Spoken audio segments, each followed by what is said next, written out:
Berkata Allah Ta'ala, hai segala mereka itu yang percaya akan Allah, ya ayyuhallazina amanu, sebut olehmu akan Allah Ta'ala akan sebagai sebut yang banyak, dan ucap tasbih oleh kamu akan Allah Ta'ala pada pagi-pagi dan petang-petang. Sebab itu kita baca tadi, suruh zikir dengan banyak. Ya ayyuhallazina amanu dzkurullaha dzikran katsira wasabbihuhu bukratan wa asila. Wahai orang-orang beriman kepada Allah Ta'ala, berzikir, ingat kepada Allah Ta'ala dengan sebanyak-banyaknya. Kenapa? Nikmat Allah Ta'ala kita dapat cukup banyak. Kenapa? Peranan zikir ni apa? Untuk mengingat akan Allah Subhanahu Wa Ta'ala, untuk bersyukur pada Allah Ta'ala, menyebut-nyebut nama Allah. Kerana nikmat Allah Ta'ala kita dapat cukup banyak, cukup banyak. Dan kenapa kena zikir pada Allah Ta'ala banyak? Kenapa? Kalau kita zikir pada Allah Ta'ala, syaitan pada hati yang lalai seperti burung pada taman. Main, lompat dalam hati kita, dibikin tempat main dia. Apabila dilontarkan zikrullah, samalah seperti burung dilontarkan batu. Apa bikin burung tu kalau dilontar batu? Terbang. Jadi kalau dilontarkan zikrullah, lari syaitan dalam hati kita. Lari, ya. Jadi kerana syaitan goda kita sangat banyak, maka kena banyak zikir yang banyak. Dan kita perlu diingat oleh Allah Ta'ala pada ketika yang sangat banyak. Jadi apabila kita ingat Allah, Allah ingat kita, ya. Kemudian zikir. Kenapa Nabi al-firman Allah Ta'ala, ala bi zikrillahi tatma'innul qulub. Dengan zikir kepada Allah Ta'ala, jiwa akan menjadi tenang. Dan jiwa kita macam-macam masalah. Lagi kalau dah zaman-zaman sekarang ni, dengan keadaan kita dah umur begini, masalah lutut, masalah tengkuk, masalah pipi, masalah ada saja. Masalah kewangan, masalah menantu, masalah itu, masalah ini, semuanya itu, ya.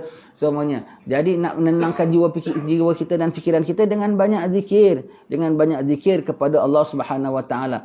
Penyakit kita banyak, godaan kita banyak, gangguan kita banyak. Maka kena zikir sebanyak-banyaknya. Jadi yang kita baca tu sikit aja. Yang orang baca zikir-zikir pun dia bising tau. Tak ada kerja zikir. Tak ada kerja. Astaghfirullahalazim. Itu mengingat Allah Subhanahu Wa Ta'ala, ya. Baik. Dan tasbih kepadanya setiap petang dan pagi. Petang dan pagi, ya. Petang dan pagi, ketika matahari terbit, ketika matahari terbenam. Kita tasbih, puji kebesaran Allah Ta'ala. Kita dapat lihat daripada malam bertukar menjadi siang. Kita dapat lihat daripada siang bertukar menjadi malam. Malam kita tunggu siang, biar cerah. Kita suka nak pergi kerja, nak apa semua. Terbalik pula. Kalau dah petang-petang, kita pula memang tunggu malam. Biar kita boleh rehat, biar kita boleh tidur. Subhanallah, ya. Tidak pula dah malam kita bilang, janganlah matahari terbenam. Biarlah tambah lagi 3 jam, 4 jam. Tak ada, kita suka nak tunggu malam kerana malam ada kegiatan lain. Dah malam, biarlah malam terus sampai pukul 9 pagi pun malam pun tak apa. Tak ada pagi itu. Semua kita kata subhanallah, maha suci Allah Ta'ala. Dan tasbih kepada Allah pagi dan petang. Kerana satu masa nanti, kalau dah masa akhir zaman, makan pun susah tau, ya. Makan pun susah. Cuba bukakan ketat. Makan pun susah. Kalau ketika itu nak makannya apa? Kok senang. Kita buka kok susah. Tangannya tak kuat lah. Makan pun susah. Kalau ketiga tu tak ada makan apa, bacalah tasbih. Subhanallah, subhanallah, subhanallah. Itu jadi makanan orang mukmin. Jadi pengenyang dia itu apa? Tasbih, ya. Tasbih. Ketika itu. Kalau kita tak tasbih, jadi kita orang nak ngadap akhir zaman. Nak ngadap akhir zaman yang ada simpan food storage sebanyak-banyaknya. Yang ada dalam siapkan untuk kesihatan, takut kena kuman sebanyak-banyaknya. Bikin hospital. Dengan kau banyak zikir dan kau banyak tasbih, kau sudah mempersiapkan gudang pertahanan, gudang simpanan makanan, gudang biar tak kebuluran. Semua tu ada dalamnya. Ya. Kenapa? Yang kau sebut ialah yang mentadbir segala-galanya, maka segala-gala keperluanmu akan dipenuhi olehnya. Ya. Jadi tasbih kepada Allah Ta'ala. Dan ingat Allah Ta'ala pagi dan petang, awal hari. Maksud hadis kursi, Allah berfirman, ingatkan aku di kala awal hari dan akhir hari. Aku cukupkan kau antara keduanya. Lepas tu kita pagi ada baca Wirdul Latif, semalam kita baca Wirdul Latif, ya. Hari kita baca Ratib Al-Tas, sekarang kita baca Ratib Haddad, tukar. Sebab kalau orang alim tu hari-hari bacanya semuanya tu. Semuanya dibaca hari-hari. Kita satu hari baca satu hari baca satu, ya. Jadi dan akhir zaman sudah semakin hampir, kelalaian semakin banyak, kita tak akan dapat tahu ini semua kecuali kita orang mengingati Allah Ta'ala senantiasa. Allah akan pelihara kita, Allah akan keep us update. Kita senantiasa dapat tahu kesedaran tentang penipuan, tentang godaan, tentang gangguan, tentang berbagai-bagai. Jadi kita senantiasa dapat dipelihara oleh Allah Ta'ala. Sebab itu kena ingat Allah Ta'ala senantiasa. Hai Musa anak Imran. Hai Musa yang ampunya kitab. Dengarkan olehmu akan perkataanku. Maka bahawasanya aku Allah Ta'ala yang ampunyai agama. Yang tiada antaraku dan antaramu itu juru bahasa. Allah Ta'ala cakap kepada Nabi Musa. Nabi Musa adalah juru bahasa Allah Ta'ala. Juru bicara Allah Subhanahu Wa Ta'ala. Sebab itu Nabi Musa, tengok ya Allah punya kuasa ya. Itu Allah punya kehendak. Hak mutlak Allah Ta'ala ya. Nabi Nuh dakwahnya 1000 tahun. 950 tahun. Umurnya lebih 1000 tahun. Pengikutnya tak sampailah 100 orang. 50 orang, 80 orang, begitulah lebih kurang pengikutnya ya. Nabi Nuh. Allah Ta'ala tak pecat. Allah Ta'ala tak pecat. Masih terus. Yang ada Nabi nanti yaumul qiyamah, datang umatnya nak minum kat telaganya, satu orang tok umatnya. Berapa umat kau? Satu orang. Di dalam begitu-begitu banyak manusia yang didapat seru, satu orang pun Allah Ta'ala terima. Memang dah Allah Ta'ala tetapkan begitu ya. Nabi Musa ni juru bicara Allah Ta'ala tahu. Juru bicara tapi lidahnya keluh. Pasal masih kecil pernah kolom bara api. Sebab itu masih dia nak diminta akan jumpa Firaun, dia bilang aku tulis cakapan aku tak betul. Ada pelat sikit lah kata bilang ya. Banyak pelatnya. Minta Nabi Harun jadi juru cakapnya. Tapi Nabi Harun hanya cakap juru cakap. Tapi juru bicaranya sebetulnya Nabi Musa. Dari Nabi Musa yang kasihkan itu. Jadi walaupun sebutannya tak betul pun istilahnya ya. Jadi juru bicara Allah. Allah tu kan maha perfect, maha sempurna. Ambillah dari juru bicara yang cakapnya pun suaranya boleh sempurna. Nah, dari Allah. Allah nak cari juru bicara dengan apa? Siapa pun Allah Ta'ala boleh ambil. Siapa pun Allah Ta'ala boleh ambil. Juru bicara Allah. Tapi tak boleh bicara orangnya. Subhanallah. Juru baca kitab Allah. Tapi orangnya tak boleh baca Nabi Muhammad SAW. Itu kan maknanya kita sebut apa tu semua? Subhanallah. Bijaksana Allah Ta'ala tadbir. Kalau kita jadi cikgu mesti yang pas tinggi. Yang dah baca banyak kitab. Ini yang tak pernah baca kitab. Nabi Muhammad kan tak pernah baca. Jadi Nabi Muhammad tak ada sumber ilmu kecuali direct daripada Allah Subhanahu Wa Taala. Yang tak pernah baca kitab, yang tak boleh baca, jadi juru pengajar. Subhanallah. Nabi Musa juru bicara Allah Taala tapi tak ada cakap betul. Cakapnya tak boleh betul lah. Sayyidina Bilal tu tukang bang Rasulullah. Suaranya tegak, tak ada lagu-lagu macam kita. Sayyidina Bilal tak boleh sebut shin. Dia orang Habasyah. Dia kalau nak sebut negeri dia Habasyah pun Habasah. Dia tak boleh sebut shin, dia sebut sin. Ashadu Allah. Tak ada pula Nabi marah. Itu juru bang Nabi. Bilal. Tafashi itu namanya. Huruf shin itu. Ya sebutannya. Ya. Kau boleh sebut sin. Itu makhraj mau betul Bilal. Tak ada. Tak ada. Rasulullah terima saja. Ya. Kerana sudah layak pada tempatnya. Walau macam mana keadaannya. Itulah dia. Dan menunjukkan full authority Allah Subhanahu Wa Taala. Dan memang layak. Bukan pasal dah tak ada orang lain lah. Orang dah keluar cakap pun dia ambil jadi juru bicara. Tidak. Memang dia layak. Dan kelayakan di sisi Allah Ta'ala tu bukan yang sebagaimana diukur oleh kita. Ya. Baik.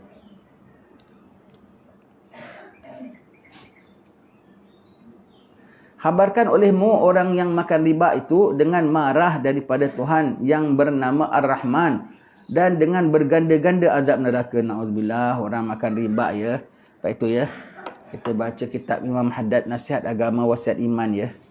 Itu nasihat umum. Untuk orang macam kita pun. Disebut di situ orang kalau nak berniaga apa sekalipun. Nak berniaga goreng pisang, jemput sekalipun. Kau kena faham bab jual beli dalam perkara yang kau nak urus niaga tu. Nak berniaga kapal lagi kau kena tahu. Paling tidak secara umum kau tahu curi sukatan tu haram. Campur barang lama barang baru tu haram. Ya. Menyembunyikan aib pada barang dagangan itu haram. Ya, aibnya seperti apa? Jemput-jemput semalam tak laku. Tak rosak kan? Jadi dipanaskan balik, dicampur gaul dengan jemput-jemput yang baru goreng hari ini. Ada aib. Aibnya tak apa? Semalam. Sudah tentu lain. Asingkan. Yang ini semalam punya ni. Yang ini RM4, yang ini RM3. Apa pasal pakcik lain? Ini semalam punya. Tapi masih baik. Tak boleh campurkan. Nak bikin apa pun. Kalau berniaga apatah lagi kalau ada ribanya. Tak tahu ya riba tu apa. Kau belajar lah. Macam mana tu kau berniaga kau boleh ambil apa? ambil kursus macam mana lipat gandakan, macam mana nak marketing itu. Yang nama riba kau tak tahu. Kalau orang macam kita ni tak tahu satu hal juga ya. Nabi bilang akhir zaman orang kalau tak sampai makan riba paling tidak terkena bunganya. Sebab apa sana sini ada riba. Jangan dia pun terkena juga. Yang kau belajarlah yang nama riba tu macam mana, dagangan macam mana yang jadi ada riba, pengambilan macam mana, tukar nama, bunga. Cantik tak namanya? Bukan kasih nama akar ke ranting, bunga kan cantik. Beriba juga. Tukar nama, perkongsian keuntungan. Ya riba juga. Tukar nama faedah simpanan, ya riba juga. Kau tukar nama apa, kau cakap pakai nama Arab sekalipun, jadi macam enak bunyinya. Kalau riba namanya riba. Tapi sebab itu kita bilang ada teknik-tekniknya, ada teknik perniagaannya, ada teknik jual belinya. Yang ada technicality-nya lari maka jadi riba, yang ada technicality-nya tepat maka tak jadi riba, betul-betul jadi faedah keuntungan. Jadi kena tengok, itu bukan urusan kita, itu bahagian alim-alim ulama yang menentukan boleh tak bolehnya. Kena belajarlah. Kalau bidang kita, orang kalau makan riba, Allah, Nabi pada malam Mi'raj ya. Nabi pada malam Mi'raj tengok orang berenang-renang di kolam darah, sungai darah. Mulutnya kolom bara api, orang tengah lempar riba tu. Siapa iki Jibril? Ini di kalangan umatmu, wahai Rasulullah, wahai Nabi Muhammad, yang makan riba. Maka di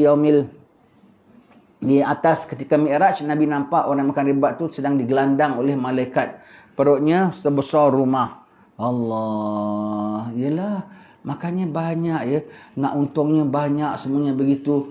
Allah temahak ya, temahak ambil riba. Tapi ini keuntungan, ini meniaga yang bagus. Habis orang yang lain, kan namanya monopoli, kekayaan makin kaya, orang ini makin susah. Seksanya besar, azabnya pedih. Kena belajar apa tu riba, apa tu tak riba. Dan kita kalau tentang pinjaman lah, orang Melayu kita lah senang cakap, kita tak ada pula banyak makan riba, kita banyak beri riba. Dengan mudah ambil loan bank, ambil loan. Sebaiknya kalau beli apa-apa tu cash, bayar tunai. Kalau tak mampu pun bayar hutang, tapi hutang yang tak ada riba. Tak ada begitu. Siapa nak hutangkan kau begitu? Ya tak ada, jangan ada barangnya. Barang yang kau nak tu penting sangat ke? Tak ada kau sampai susah. Seperti rumah, kereta, penting. Kena riba, apa nak buat? Itu bukan aku yang nak, tapi aku nak diribakan. Minta ampun sama Allah Ta'ala.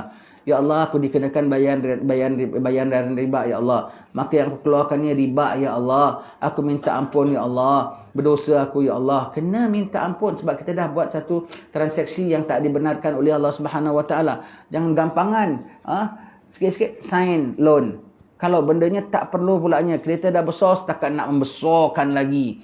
Rumah dah besar, setakat nak mencantikkan lagi. Allah, nak meniaga besar. Nantilah pelan-pelan niaga yang ada tu dapat modal, dirollingkan, dinaikkan ya. Tak apa. Itu namanya berpuas hati. Nak terus besar. Semua gitu. Riba, na'udzubillah min dzalik. Tak ada kisah halal haram. Tak ada kisah. Janji aku dapat untung, itu sudah. Aku tak ambil pun orang lain ambil. Jangan. Itu sistem keyahudian ya. Semua tak kisah duit orang semua dimakannya dia. Baik. Sistem Yahudi, hukum dia apa tahu? Makan riba haram sesama sendiri. Terhadap orang lain boleh. Kok gitu? Itu hukum Tuhan ke? Ya bukan namanya. Hukumnya tidak adil untuk semua begitu ya. Jadi jangan makan riba, dimurkai oleh Allah Ta'ala. Orang yang makan riba yaumil akhir akan bangkit seperti orang kena kesurupan. Orang kesurupan tu masuk apa? Masuk jin ya. Jin dari apa? Api. Orang makan riba yang masuk dalam perut tu api. Sebab itu sama dia punya reaksinya tu sama. Yang ini masuk jin dari api. Yang ini masuk wang riba, ya jadi api. Jadi api. Sebab itu sama keadaannya ya, kayak orang kesurupan. Tahu kesurupan? Tahu kesurupan apa? Kesurupan tu terasuk, orang Melayu bilang. Tersampuk, tu kesurupan. Kalau kurang sikit keserempet. Tu baru keserempet tu baru orang Melayu bilang terkena, tertegur. Tu namanya keserempet. Kalau dia dah masuk tu namanya kesurupan. Na'udzubillah. Na'udzubillah min dzalik ya. Baik. Hai anak Adam, apabila engkau dapat akan keras hatimu dan sakit pada badanmu dan kurang pada rezekimu dan kurang hartamu, maka ketahui olehmu akan yang demikian itu dengan sebab bahawasanya engkau itu engkau berkata-kata dengan barang yang tiada memberi faedah bagimu pada akhirat. Betul. Kita baca kitab Penawar Hati akan sebut. Sangat loba atas berkata-kata. Suka cakap benda yang sia-sia. Cakap benda yang sia-sia membuat hati keras. Membuat rezeki jadi terbatas. Membuat badan menjadi malas. Pemalas, nak gerak pun malas. Hati jadi keras. Banyak cakap. Betul. Orang kalau banyak cakap ni tak bagus ya. Kita kalau tengok ya, orang yang suka banyak cakap ramah sekali. Baguslah duduk dengan dia, macam-macam cerita keluar. Dia tak bagus tu namanya. Dia macam-macam cerita keluar, yang bagus dia tak ada cerita, jangan keluar. Ya. Ini macam-macam cerita. Jadi benda tu semua tak masuk dalam pahala tau. Tetapi masuk dalam hisab. Jangan bilang bal-bal kosong. Kenapa kita bukan mengumpat orang? Ini bal-bal kosong. Tak ada kosong. Berisi tu. Isi dalam catatan kau. Ya. Buat kerja, malaikat catat. Nanti dia akan bentangkan. Benda yang sia-sia tu apa? Yang kalau kau cakap tak ada manfaat. Kalau orang dengar tak ada manfaat. Saudara, malam ni ceramah pukul berapa? Lepas isyak di Masjid Air Hitam. Soalan tu ada manfaat tak? Yang jawab ada manfaat tak? Itu bukan sia-sia. Itu bukan sia-sia. Kedai goreng pisang dah buka belum?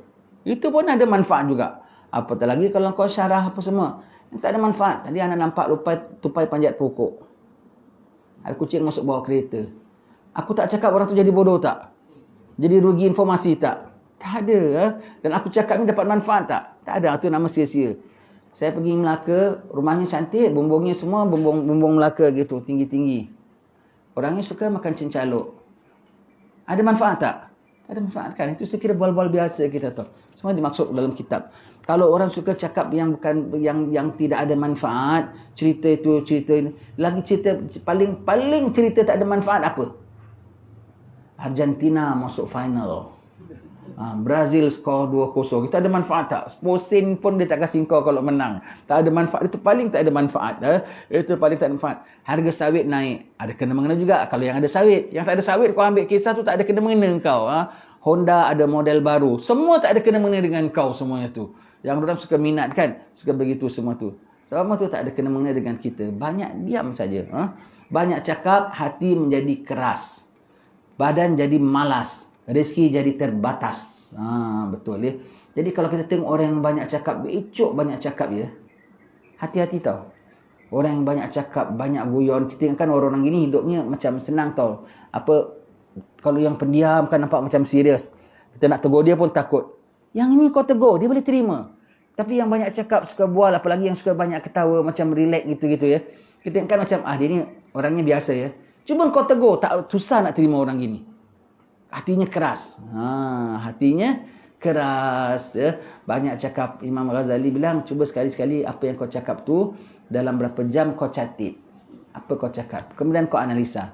Kau sekarang senang kau tip. Kau tip, lepas kau tengok. Ini masuk bab mengumpat. Ini masuk bab puji diri. Ini bab masuk menghinakan orang. Ini bab masuk bab sia-sia. Ini apa semua. Sia-sia. Jangan cakap benda yang sia-sia, yang tak ada kena-mengena dengan kita, yang tak ada manfaat bagi kita. Ya. Ada satu orang alim pergi satu negeri, maka dia tengok bangunan lama, dia tanya, ini bangunan ni binaan tahun bila ya? Kemudian astagfirullah, ini benda tak ada kena-mengena dengan aku, kok aku tanya.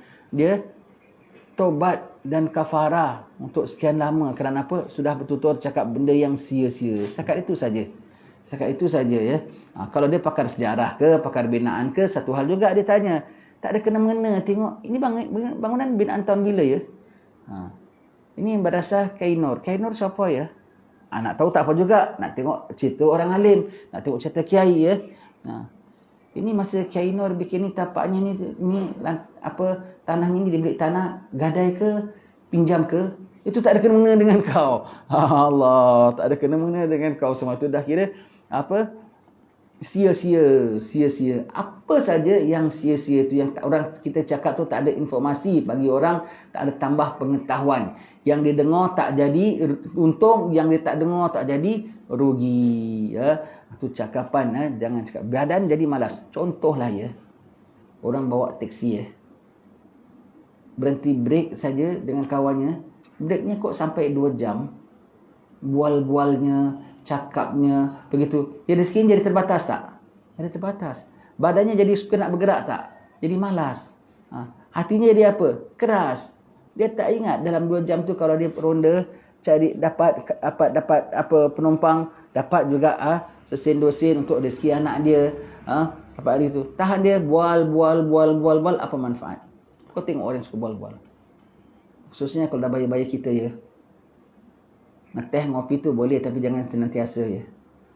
Haus ya minumlah teh kopi. Nak duduk rehat sikit boleh dengan kawan. Jangan hari-hari jadi kegiatan kita. Banyak tau member kita dah meninggal dunia tau. Semua minta 1 detik tak dapat. Kita masih dipanjangkan umur kok. Tiap-tiap petang ngeteh ngopi. Sekali duduknya pulaknya sampai 20 minit. Ngeteh 20 minit lama ke pendek? 20 minit panjang ke pendek? Pendek. Semangat. Allah. Pendek. Ya Allah. Jadi yang panjang tu berapa? Ya Allah. Jangan rugi ya. Rugi entah apa dia buat. Boleh ngeteh ngopi sambil duduk. Tadi aku baca kitab begini. Ustaz pesan begini. Tu boleh. Tu boleh. Ngeteh ngopi setakat tak cerita apa. Bual apa. Hati jadi keras. Makin tak nak dengar nasihat. Makin tak nak dengar. Itu nampaknya banyak free time kan. Makin orang kaya gitu yang paling kurang hadir kuliah. Allah. Kalau nak buat survey lah. Tengok ya. Begitu. Kalau banyak cakap yang sia-sia, hati jadi keras, badan jadi lemas, rezeki jadi terbatas. Diam aja, buat kerja banyak. Ni pendiam ya. Kiai-kiai alim ulama pendiam tau. Kalau duduk dengan mereka tak ada banyak bual. Pendiam. Jangan kau suruh dia syarah. 2 jam dia boleh syarah. Dia pendiam, tanya apa khabar, baik gitu. Nanti dia tak tahu apa, ada cerita-cerita yang tibar ulama-ulama zaman dulu. Nanti tak ada apa nak dia bual, dia buka kitab. Dia punya nak bual dengan kita, nak raikan kita dengan buka kitab. Subhanallah, ni orang alim. Kalau duduk majlis-majlis mereka senyap tau. Senyap, setakat apa khabar. Tak macam kita meriahkan bual-bual. Duduk sama mereka, tak banyak bual. Tengok kita kalau ziarah Kiai Suhaili 10 Muharram. Tak ada bual. Time ceramah lah. Duduk time kita ziarah dia kan jadi bertamu. Tanya apa khabar, begitu gini semua. Kemudian dia syarah, dia nasihatkan kita. Subhanallah. Itu bukan bual tu, namanya nasihat. Mereka tak ada bual. Tak pandai bual. Bukan satu perkara yang baik ialah duduk bual-bual. Ya. Hai anak Adam, tiada betul lah agamamu hingga betul lah lidahmu. Dan tiada betul lah lidahmu hingga engkau malu daripada Tuhanmu. Malu kepada Tuhan, nak cakap bukan-bukan, lidahnya jadi betul. Malu cakap benda yang bukan kena-mengena dengan kita. Malu nak mengaku-ngaku padahal kita bukan. Ana begini. Malu tak dengan Tuhan? Kita nak tayang dengan orang, kita nak cerita dengan orang, kita begini. Tapi Tuhan tahu kita macam mana. Malu tak? Ya malu. Kalau dia malu dengan Tuhan, jadi lidahnya betul. Kalau lidahnya betul, agamanya betul. Agamanya betul. Sebab kalau dah cakap banyak termasuk bohong, termasuk ngumpat, termasuk bangga diri, termasuk macam-macam, termasuk benda sia-sia, itu agama tak betul. Kenapa? Tak manfaatkan lisan. Ini semua ni adalah anugerah Allah Ta'ala. Setiap satu patah yang kita sebutkan akan dihisab yaumil akhir. Kalau kita cakap itu adalah zikrullah, maka dibukakan petinya itu semua emas belaka. Cahaya nur belaka. Tapi kalau yang kita cakap itu tak ada apa-apa benda sia-sia saja, bukakan hanya tanah saja. Tanah. Tapi kalau bahkan ada umpat dan keji, dibuka tu ada ketul bara api. Allah. Menyesal. Kan baik kau gantikan kau punya bualan itu dengan subhanallah. Subhanallah. Dapat macam-macam kau dapat gantikan. Ya. Gantikan kau punya perbualan itu gantikan perbualanmu itu dengan nasihat. Gantikan perbualanmu itu dengan informasi yang berguna. Bukan setakat bual. Jangan bual-bual yang tak ada manfaat. Jangan. Rugi kita nanti. Jaga lidah ya. Hai anak Adam, apabila engkau tilik pada aib segala manusia, pada engkau lupakan aib dirimu, maka bahawasanya kau gemar akan suruh syaitan dan kau marahkan kau marah akan Tuhan yang bernama Ar-Rahman. Itu bermakna kalau kita nampak aib orang, nampak salah orang, nampak celah orang, diri kita tak nampak. Allah. Paku dulang kayu serpih. Kata orang aku yang lebih.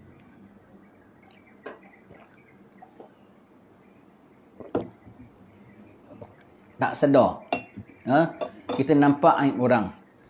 Awal mula kalau Allah Ta'ala tanda rahmatkan kita, Allah Ta'ala sifat Ar-Rahman nak rahmatkan kita, dibukakan bagi kita aib diri kita.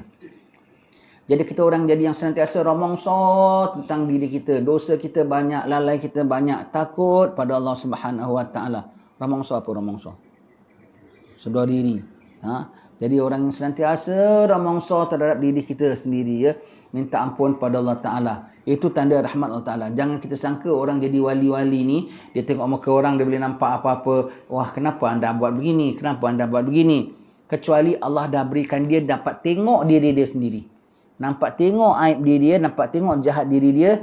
Maka, itulah dengan dia sedar semua, baru Allah Ta'ala berikan dia keistimewaan-keistimewaan yang lain itu. Nampak aib dia sendiri. Imam Ibn Atta'ilah dalam kitab hikamnya ada sebut, kalau kau bergaul dengan satu orang biasa sajalah. Tapi orang tu sangat sedar kesalahan diri dia. Insaf terhadap kelemahan dia. Itu jauh lebih baik daripada kau bergaul dengan satu orang alim. Tapi dia rasa diri dia okey. Yang macam mana kau nak bilang yang pertama tu tadi orang biasa. Sedangkan dia ada ilmu yang sangat manfaat. Ilmu muhasabah diri. Macam mana nak muhasabah diri kalau dia rasa diri dia baik senantiasa? Ya? Jadi, itu dia alim tu namanya. Dia ada ilmu manfaat. Yang kedua tadi macam mana kau nak bilang dia alim sedangkan dia tidak mempunyai ilmu yang manfaat bagi diri dia, iaitu ilmu koreksi diri, ya. Jadi kalau Allah Ta'ala sayang sama kita, dia akan bukakan kepada kita aib kita. Kalau kita tak rasa diri kita aib, bagus saja. Insan misali aku ni. Allah, itu tanda Allah Ta'ala tak sayang pada kita, ya. Yang di antara yang begini siapa? Imam Syafi'i kita. Aku ni suka orang-orang saleh. Sayang ya, aku kok belum jadi di kalangan mereka. Aku ni tak berkenan dengan orang-orang yang tak betul. Sayang, aku ni masih lagi di kalangan mereka. Imam Syafi'i cakap begitu. Pasal dia pandang diri itu aib. Orang-orang begini. Tulus dia dengan Allah Ta'ala. Kita baca lagi satu perenggan, habiskan. Hai anak Adam, bermula lidahmu itu harimau bagimu. Maka apabila engkau biarkan akan dia, nescaya membunuh ia akan dikau. Maka kebinasaanmu itu pada membiarkan lidahmu. Dia jadi harimau tau. Dia boleh binasakan kita. Betul kata orang Melayu. Sebab itu orang Melayu kita punya peribahasa semua tak lari daripada syariat tau. Kerana pulut santan binasa. Kerana mulut badan binasa. Kerana mulut badan binasa. Sama ada binasa dipukul orang, ataupun binasa menyampah orang, ataupun binasa dituntut orang yaumil qiyamah, dan binasa kerana dimurkai oleh Allah Ta'ala. Kerana pulut santan binasa, kerana mulut badan binasa, ya. Jaga mulut, selamat. Sayyidina Abu Bakar, ya, senantiasa dalam mulutnya tu ada batu kerikil tau. Dia kolom. Sebab mulut ni ada dua pagar. Gigi, lidahnya dua pagar. Ada gigi, ada bibir. Pun asyik keluar je. Begitu, ya. Mulut kita ni, cakapan kita ni ada dua pagar. Maka Sayyidina Abu Bakar pasang lagi satu. Dia taruh batu kerikil. Nak cakap baru keluar. Tak cakap masuk lagi. Jadi kunci. Nabi pernah ditanya sebab-sebab yang paling banyak masukkan orang dalam neraka. Nabi bilang dua yang berlubang. Dia kata apa? Mulut dan alat kelamin. Seorang sahabat minta, ya Rasulullah, tolong jamin aku dapat mudah masuk syurga. Nabi bilang, jaga yang antara kau bantu aku. Kau jaga yang antara dua kelengkang dan antara dua rahang, ku jamin kau dapat masuk syurga dengan senang. Antara dua kelengkang tu alat kelamin, antara dua rahang tu lisan, mulut, jaga, ya. Jadi kita bilang apa itu, buah berangan dari semerah bawa mari dalam perahu, luka di tangan nampak berdarah, luka di hati tak orang tahu. Daripada lisan kita main lepas cakap, orang punya sakit sampai 15 tahun tak hilang sakitnya. Begitu, ya. Hati-hati mulut kita tapi telinga orang. Kita kena cakap apa yang patut elok didengar oleh orang. Bukan setakat sedap didengar, tetapi manfaat didengar. Wallahu a'lam bissawab. Bismillahirrahmanirrahim.